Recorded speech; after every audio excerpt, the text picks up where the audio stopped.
तो हेलो दोस्तों, नमस्कार। स्वागत है आप सभी का एक बार फिर से आपके अपने YouTube channel GK GS bye राज सर क्लासेस में।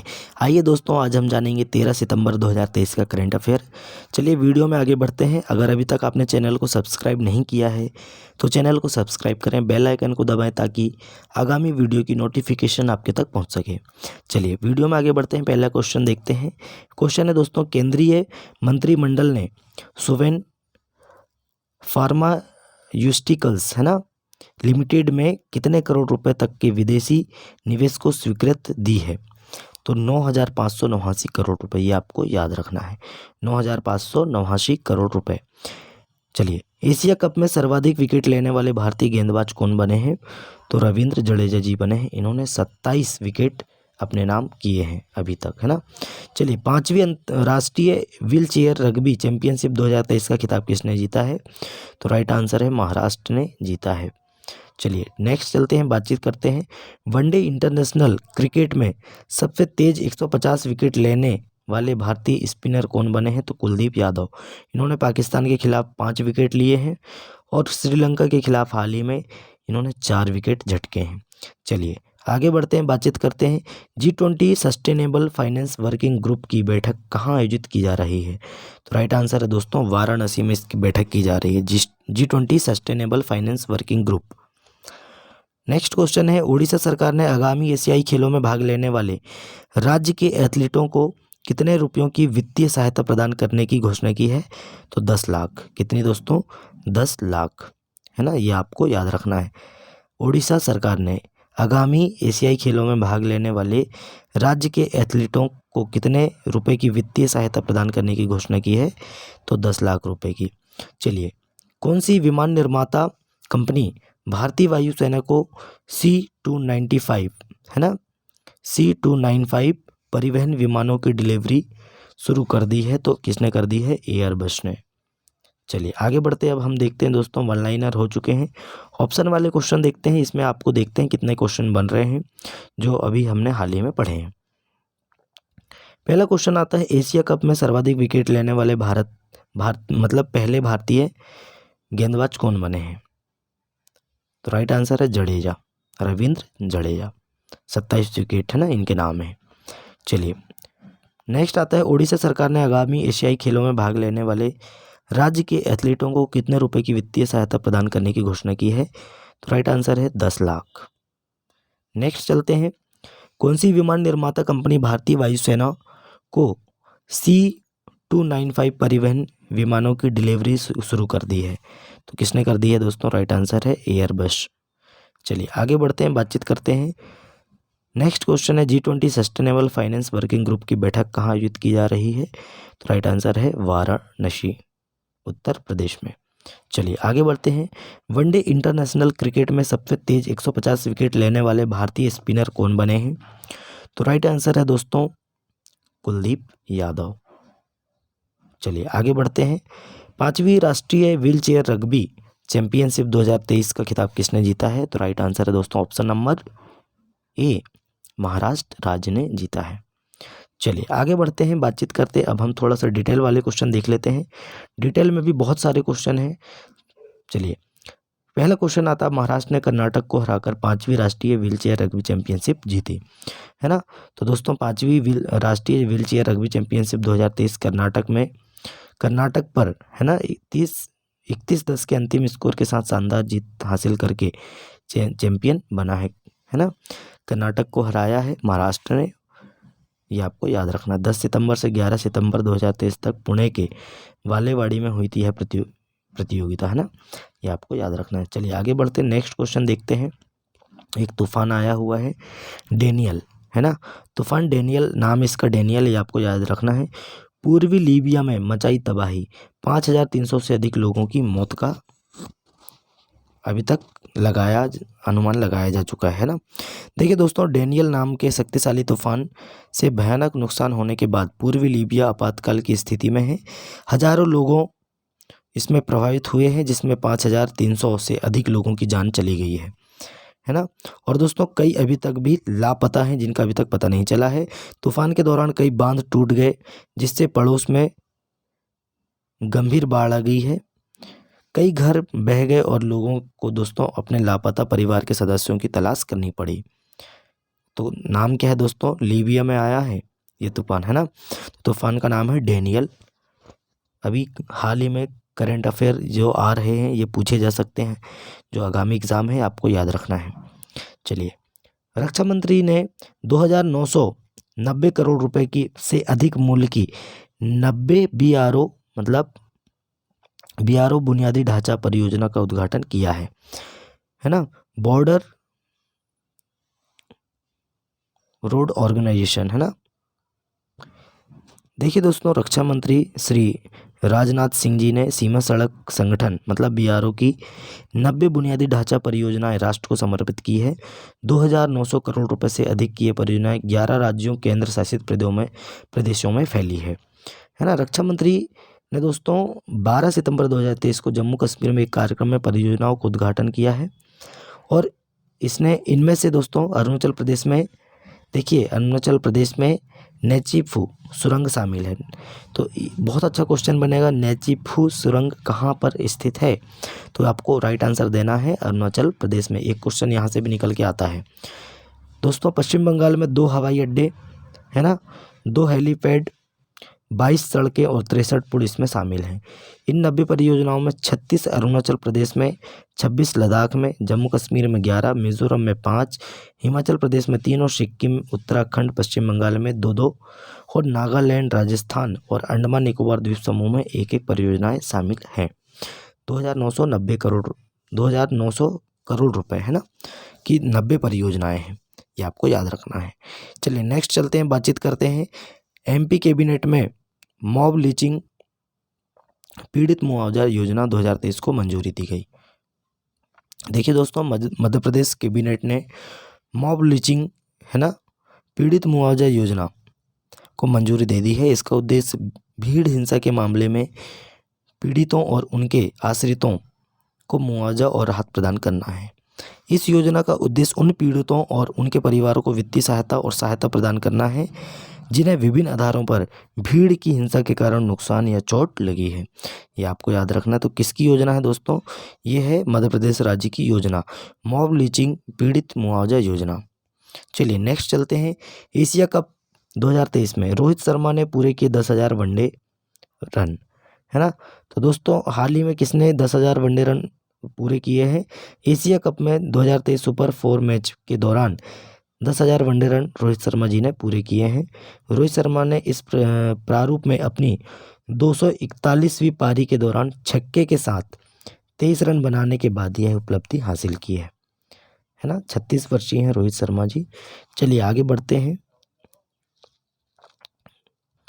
देखिए दोस्तों, चलते हैं आगे बढ़ते हैं, बातचीत करते हैं वनडे क्रिकेट में सबसे तेज 10,000 रन बनाने वाले बल्लेबाज कौन है। देखिए सबसे नंबर पे आते हैं, पहले नंबर पे विराट कोहली भारत के हैं। 205 पारियों में इन्होंने 10,000 रन पूरे कर लिए थे।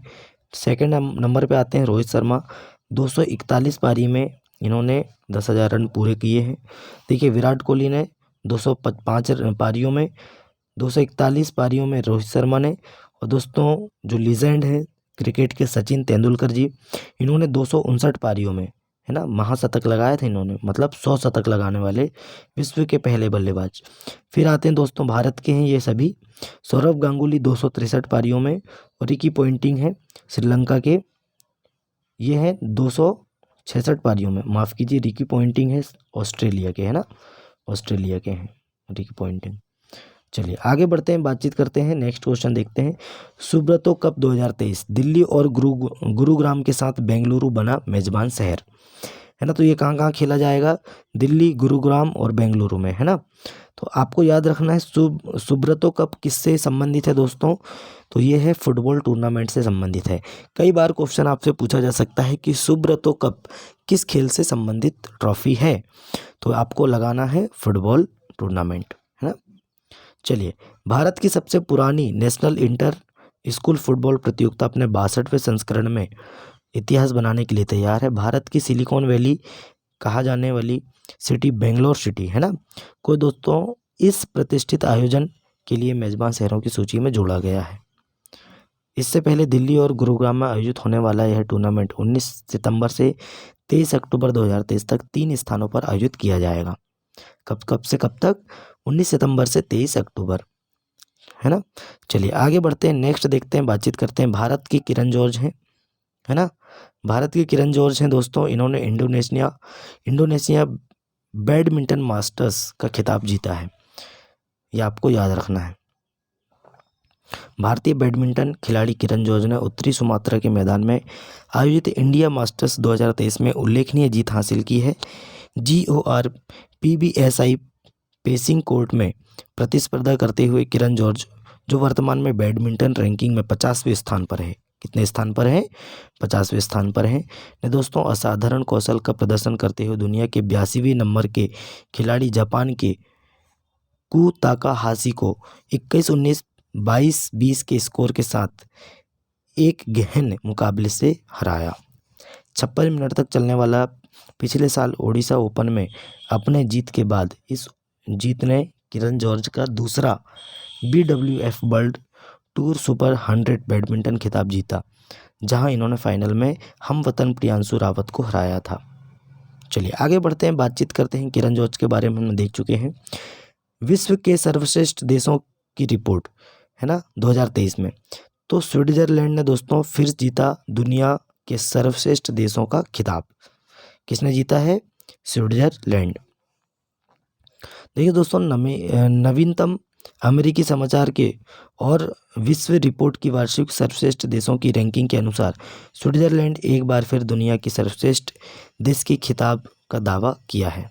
यह स्विट्जरलैंड के शिखर पर लगातार दूसरे वर्ष और सूची में नंबर 1 राष्ट्र के रूप में कुल मिलाकर 6ठी बार है, ये आपको याद रखना है। देखिए इसमें स्विट्जरलैंड विशेष रूप से उद्यमिता नंबर 6, जीवन की गुणवत्ता नंबर 6, सामाजिक उद्देश्य में नंबर 8 और सांस्कृतिक प्रभाव नंबर 8 और उत्कृष्टता प्राप्त करता है ना।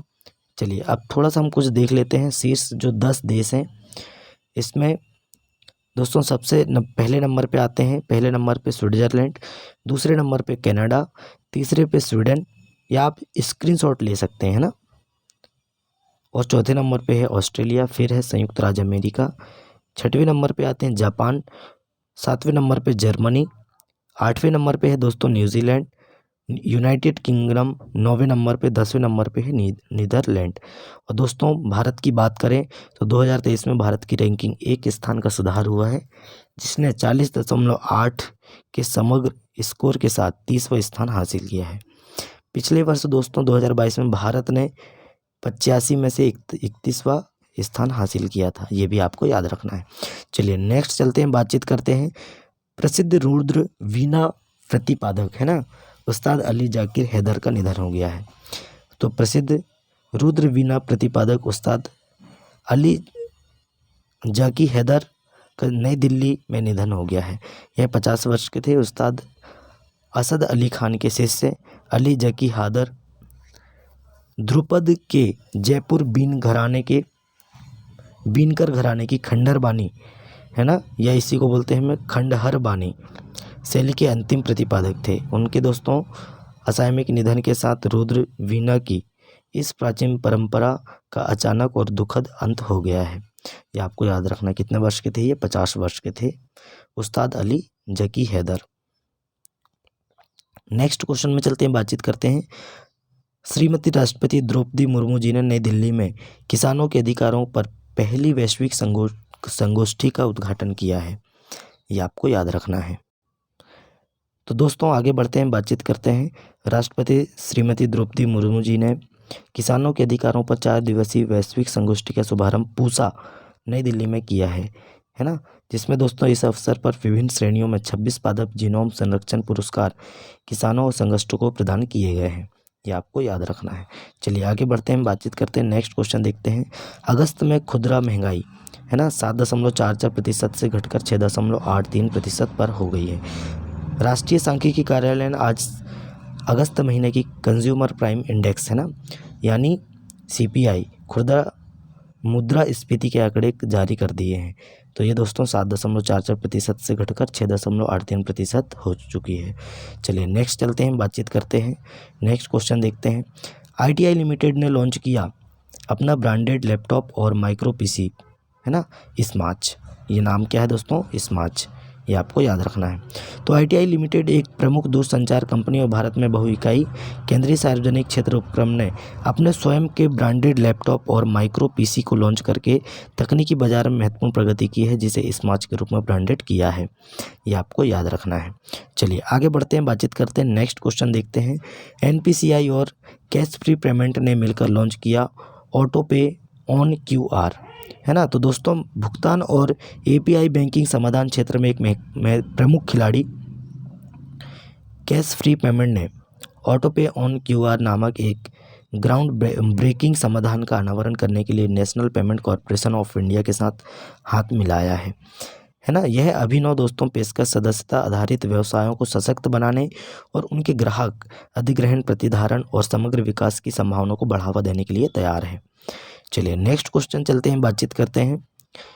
US news and world report द्वारा दुनिया के सर्वश्रेष्ठ देशों में भारत की रैंकिंग 7वीं, ये आपको याद रखना है। भारत की वैश्विक रैंकिंग 2023 में सकारात्मक बदलाव आया है, जो 2022 में 31वें स्थान से बढ़कर 30वें स्थान पर पहुंच गया है ना। और रैंकिंग क्या है दोस्तों? भारत की 7वीं रैंकिंग है। US news and world report द्वारा दुनिया के सर्वश्रेष्ठ देशों में 7वीं रैंकिंग। चलिए आगे बढ़ते हैं, कुछ उल्लेखनीय सफलताएं देख लेते हैं। भारत और पड़ोसी देशों की रैंकिंग, है ना। तो 20 रैंकिंग किसकी है दोस्तों? चीन की। 30 है इंडिया की, है ना। और 54 है श्रीलंका की। बांग्लादेश की है 69 69 और 80 है म्यांमार की। ये आपको याद रखना है। चलिए नेक्स्ट क्वेश्चन में चलते हैं, बातचीत करते हैं। भारत मध्य पूर्व यूरोप मेगा आर्थिक गलियारा परियोजना, ये क्या है? इसके बारे में थोड़ा सा पढ़ लेते हैं। G20 शिखर सम्मेलन के दौरान एक महत्वपूर्ण घोषणा में प्रधानमंत्री नरेंद्र मोदी जी ने भारत मध्य पूर्व यूरोप आर्थिक गलियारों की योजना का अनावरण किया, जो एक अभूतपूर्व पहल है, जो वैश्विक व्यापार और कनेक्टिविटी को नया आकार देने का वादा करती है। यह गलियारा जिसमें भारत, संयुक्त अरब अमीरात, सऊदी अरब, यूरोपीय संघ, इटली, जर्मनी, संयुक्त राज्य अमेरिका शामिल है दोस्तों, एक ऐतिहासिक उद्यम बनने की ओर अग्रसर है, जो अतीत के प्रसिद्ध रेशम और मसाला मार्गों को भी पीछे छोड़ देगा। चलिए आगे बढ़ते हैं, आज का लास्ट क्वेश्चन देखते हैं। सिंधु गंगाधरण को नास्कॉम के उपाध्यक्ष के रूप में नियुक्त किया गया। किसे? सिंधु गंगाधरण। सिंधु गंगाधरण जो SAP लैब्स इंडिया में वरिष्ठ उपाध्यक्ष और प्रबंध निदेशक के पद पर हैं, और दोस्तों SAP उपयोगकर्ता समक्षता के लिए भी जिम्मेदार है। दोस्तों इनको, सिंधु गंगाधरण को the national association of software and service company, जिसको हम शॉर्ट फॉर्म में नास्कॉम के नाम से जानते हैं, का उपाध्यक्ष नामित किया गया है। ये आपको याद रखना है। तो दोस्तों आज का हमारा वीडियो यहीं समाप्त होता है। वीडियो कैसा लगा कमेंट करके बताएं। अपने दोस्तों में वीडियो को ज़्यादा से ज़्यादा शेयर करें, लाइक करें, और दोस्तों चैनल को सब्सक्राइब करें। चलिए दोस्तों नेक्स्ट वीडियो में मिलते हैं, तब तक के लिए जय हिंद, जय भारत।